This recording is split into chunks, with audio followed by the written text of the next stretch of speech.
Colors by YoungBoy Never Broke Again. Well, this is deluxe on Spotify, so I think the normal is a little bit shorter, but it's 20 songs, hour 6 minutes for the deluxe. I believe it's a little bit shorter for the normal one.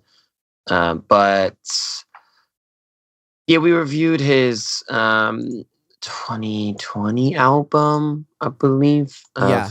I could see the album cover. I just can't think of Top. Yes. And thought it was okay. It's just really, really, really long. And there's some decent stuff in there, but the whole YoungBoy Never Free Again saga that happened last year, which was insane / hilarious at the same time, the feds trying to arrest him, of all that. So there's lots of things that have gone on. He released some more stuff here or there, but it's a trap artist, so they release music every 3 minutes, so it's something special. But I want to go in on this record. Yeah, we reviewed. That's more or less the good overview. He has a really loyal fan base who just does nothing but comment on music pages by going, regardless of what the situation or the conversation is, why be better? Why be better? Why be better? Why be better? And like I've told you, I'm going to be a warpath on trap this year because it's a very repetitive genre, and artists are able to get away a lot with the repetition, and they're rewarded just by having a large output as opposed to quality.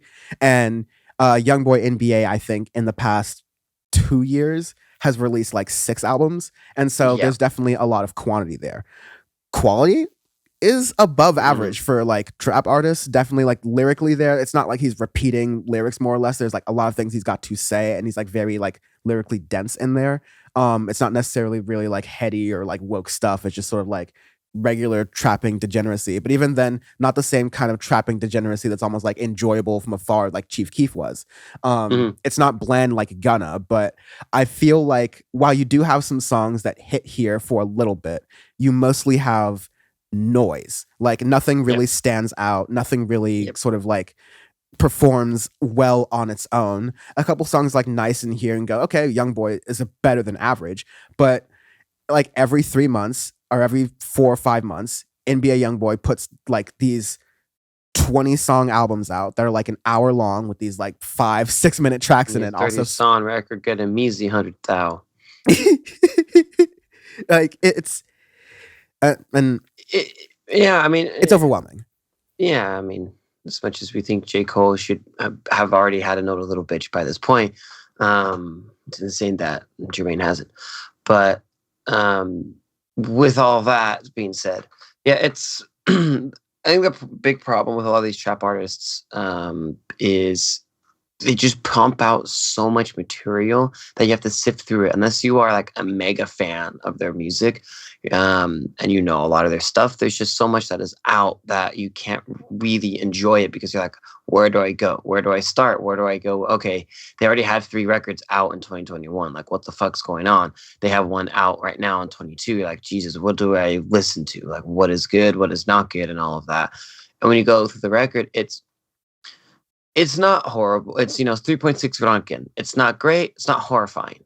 We've had a lot of good trap, and we've had a lot of like, I don't want to listen to this trap like St. John, which is going to be our deathbeds of that record. His music in general is ass. YB's is okay. It isn't anything special, but it's not for the amount of music that you put out. There isn't too much deviation between records enough for me. Like, I was supposed to be listening to a lot of music. You always want to like try something different. You want to at least evolve with your sound over time. You want to evolve between album to album, but like compared to albums that we've talked about, even albums that we haven't talked about much, you got like Nobody's Safe. You have Top. Like compared to those records, they're relatively similar, relatively the same compared to a record now that's 2 years removed, and it's just getting into the album itself, start with songs like Long Live, Bring It On, which are YoungBoy NBA's characteristic sort of like yelling style of rap that also has a little bit of trap and B kind of flares in it because he's doing a little bit of singing and wailing in it. You see some versatility there. Yes.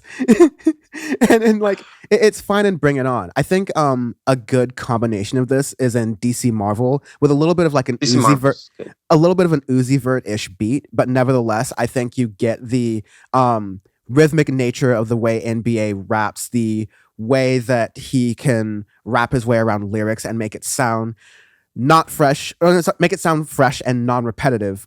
You get that shining there.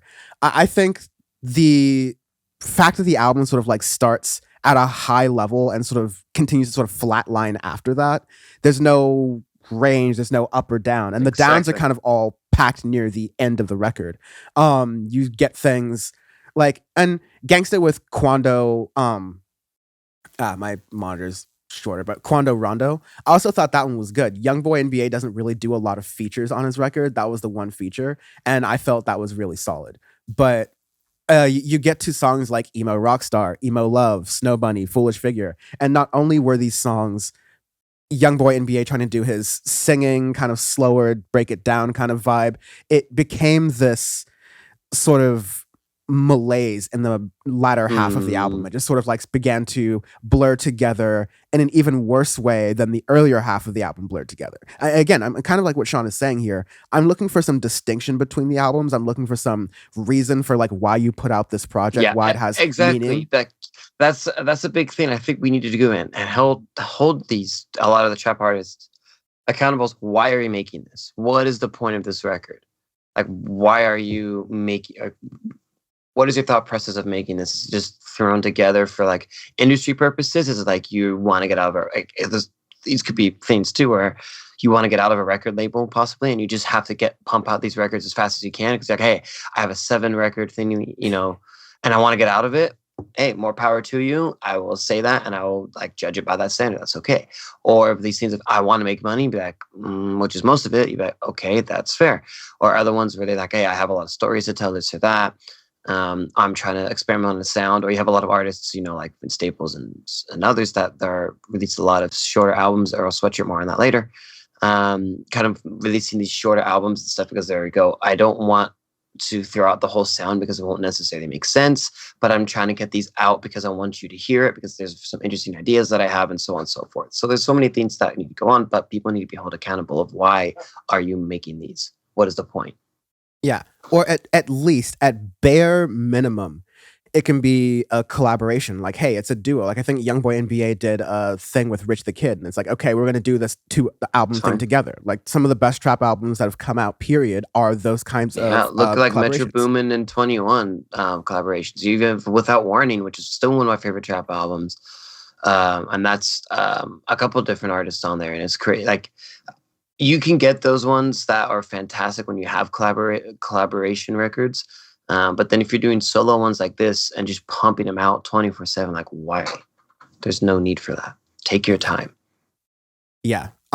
So there's a lot of talent here. There's like lightning in a bottle, I think, with YoungBoy NBA, but like he's got to focus himself to 10 songs. He's got to have some intentionality with the albums he's creating.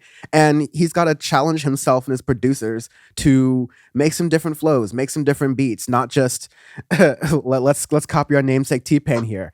Do something else. We already hear that other people are doing it. Do something different. Arbitrary scale this week. We do arbitrary scales every week on Audioface because ranking systems are dumb. If we gave it a number system or whatever system, all you would do is come back to, you can start cross-referencing reviews and going, oh, well, why'd you give this to this when this is this, when obviously we all know that YB better. So no, we're going to give you cards, you children, like we're in elementary school and your elementary school teacher has to discipline the 20 of you. We're in America in 2022. The 45 of you idiots that are in the classroom. Thank you. Virtually. Semi-hybrid because half of your parents are anti-vaxxers. So anyways, red, yellow, green cards. Green means you're having good performance. Your performance has been good today. Yellow means, no, we're kind of going into trouble. And then red means you might lose your recess privileges. So it's a really simple scale. Yeah, this is a yellow card. Yeah. Like, she's not reaching the back pocket to give you a red and send you out of the class, like 1 game suspension. It's not a straight red. Like, you didn't slide tackle a dude behind in the box and get a penalty shot against, but it's definitely a yellow card. Like, it's a warning. It's not a flagrant foul. Like, you throwing the ball at someone's head. It's not a Manuel Neuer 2014 World Cup where he gets out the box and punches what's his face in the head. I don't know if that was on purpose or on accident, but I'll still take that forever. Can't beat the classics.